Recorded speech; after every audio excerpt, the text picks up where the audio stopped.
What's going on, everybody? Welcome to G-Miles World Podcast. And as we wrap up Week 10 in the NFL 2018 season, we were able to see one of the most, I would have to say, boring games that really don't have any effect on anything that's going on in the NFL. But whatever, it's football. It's something that we could watch, so we watched it. Now, we initially thought, I believe they had like the 49ers for us, as a slight favorite. And the New York Giants were able to come back from a 10-point deficit, all that good stuff. But we're not going to talk about that specifically. We're going to talk about the future of the team in general and what both of these teams are going to probably be doing going forward. Now, Nick Mullins, I can't say he played poorly. He made some good passes, a touchdown to, Kittles, the tight end. He has potential, but I don't think that he's better than Garoppolo. You know what I'm saying? I think it was a lot of hype around him his first game and stuff like that. We were able to see like a dude like level out.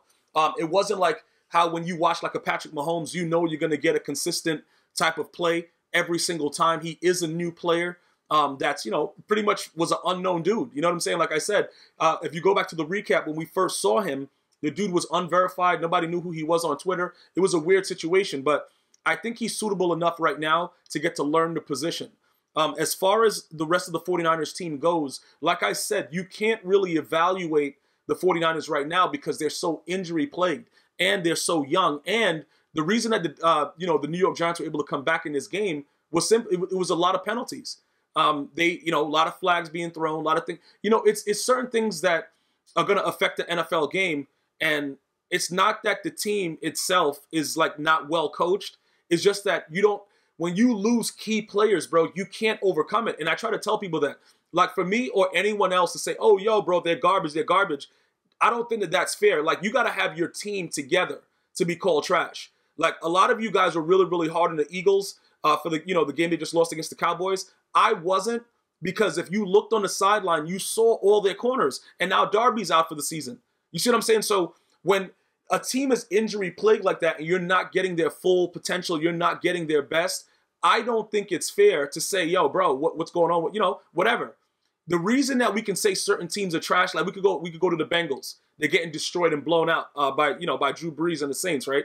We could say that they're trash because we know Marvin Lewis is that coach. Like, he's the guy that's been there, that's been making that team underachieve for years. So you can always get away with that. With the 49ers right now, I can't really, like I said, they're playing with a guy that nobody ever heard of. You know what I'm saying? Garoppolo is out dating strippers and porn stars. It's a weird situation that's happening.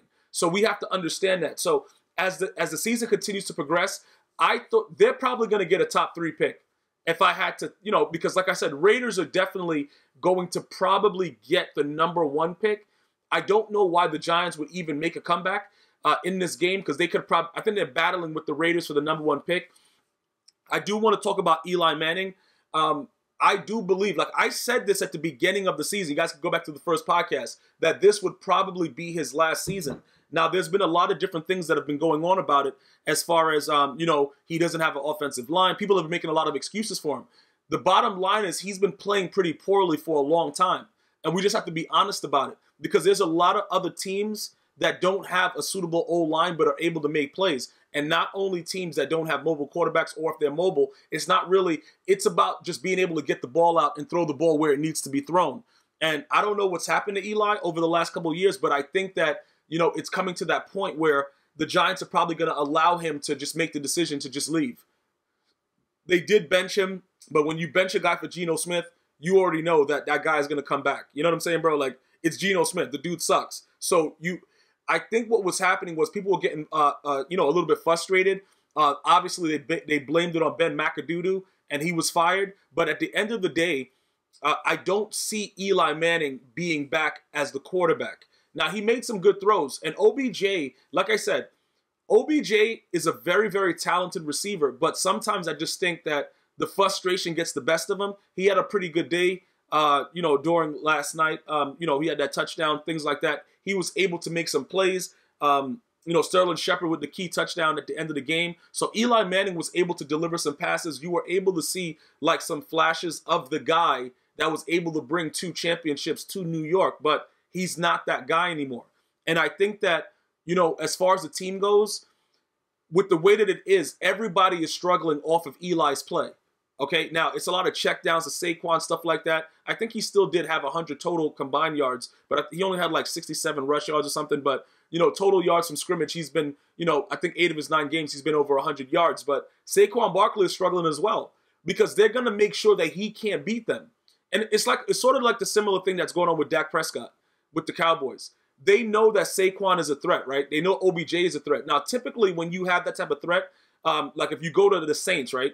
You got Michael Thomas, you got Alvin Kamara.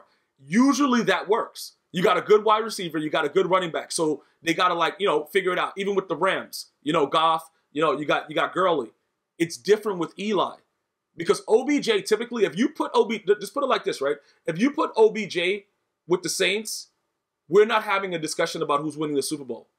And I'm just being honest about that. And I'm not saying like, oh, he's better than Michael Thomas. I'm not trying to attack the Who Dat Nation. You guys have a great, solid team. But what I'm saying is, you give a player like OBJ to a guy that can get him, even Ben Roethlisberger. And AB is pretty good, but I'm just talking about as far as somebody can get him the ball. Because you got to remember, this guy is a route runner. He's not just a burner up the field and, I'm just Randy Moss in it. He runs routes. Randy Moss started to run routes later in his career, and he became more dominant, but we knew him as the street god. That guy would just run right past anybody, prevent whatever. It's very, very difficult for me, though, because what happens is with OBJ, he got his yards, whatever like that, he's going to be fine because he has to make sure he's getting his numbers. It's about the way he acts when the team is really, really down and out. Now, we go to like a Fitzgerald with the the Arizona Cardinals. You see professionalism because that team is absolutely garbage. But again, sometimes it's hard to blame OBJ because if you go back to when they played the Jaguars and we were thinking that the Jaguars were going to be like the #1 D, Jalen Ramsey was running his mouth, everything was looking crazy. He was routing Jalen Ramsey all game, and Eli Manning couldn't get him the ball. Wide open post route for a touchdown, overthrown, out route, overthrown. Eli Manning was just doing wild things. So I just want to make sure everybody understands. I'm going to critique OBJ based on the way that he is overall for the team and the way he acts because that makes it more difficult for the team itself. A little bit more professionalism will go a long way. He got his money now, so all he has to do now, he can set the tone because I don't think the Giants are going to get rid of him. I don't think they're going to get rid of him because they understand what his talent is. I think right now they're focused on probably trying to get a journeyman or somebody in because they're going to probably try to, draft a quarterback and see what they can do with that. But I do believe that OBJ is a top wide receiver in the league, okay? I just want somebody with a little bit more maturity that's going to get me those plays. And even when it's down and out like this, when we know that our quarterback is just not playing his best game, that, we could get through because the young guys are all, it's just the same thing. They're always looking at it, whatever, and it gets kind of crazy. So with Saquon Barkley now, this is very, very tough, in his rookie season because he's a very talented running back. And it's just not going to work out. Because nobody is scared of Eli. So they're going to stack the box. They're going to do wild things. They're going to watch this guy and make sure that he can't get anything he wants. So again, if you guys had him in fantasy and you're wondering like, yo, what's going on? What's this guy doing? That's what's going to happen. Because they know, I don't know if he's gun shy. I don't know what's going on with Eli Manning. But he's not the same Eli. So we have to move forward from trying to think about a guy that threw the ball into, somebody's helmet for the Super Bowl and a guy that was clutch. That, he did win the game. But again, penalties, an injury-riddled team, a lot of that comes into it. And then again, I'm thinking to myself, watching the game, like, why are you even trying to win anyway? You know what I'm saying? It's week 10, tank it, try to get a great pick, see what you could do with it because that's what really matters right now. Like, the Raiders are so terrible, I don't even think they're trying to win anymore. I just think they're going out there like John Gruden, like, look, we already got these other picks. I got rid of Khalil Mack. I got rid of, Amari Cooper. Like, John Gruden just doing whatever he wants over there. So, he's just trying to get as much as possible. We're going to have to give him, like 2-3 years to see what he actually does with that. But we already see what's going on with the Raiders. As far as the Giants go, they get a decent quarterback that can get the ball to OBJ with a big arm or something like that. They get lucky, give up some picks, do whatever. I'm going to tell you right now, man, the Giants can be really, really good. But it's like I said, it was very, very difficult to watch both sides. Like I said from the beginning, Nick Mullins, he seemed suitable. He did make some mistakes. That's natural to happen.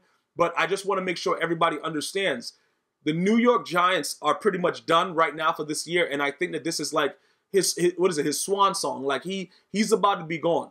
You know what I'm saying? Eli's about to be done. And we got to see what's going to happen with OBJ, Sterling Shepard, Saquon Barkley going forward. Because if you think about those weapons like that, you give those 3 weapons to Tom Brady. And, yeah, it's a wrap. You give Sterling Shepard, you give OBJ, you give Saquon Barkley, just put Tom Brady at quarterback. It's a wrapperoni with cheese. Bro, wrapperoni. So, again, New York thanks Eli for the 2 championships against the greatest quarterback of all time, but it is what it is. They were able to come back, beat a team that really doesn't have any starters or anything going good for it right now. But again, I don't think they should win any more games and get the highest pick they could. All right? That's pretty much it. Compete with the Raiders for the #1 pick. I want to thank everybody for watching for another week of wrap-up with the NFL. I'm going to see you guys next week. Until next time, one love.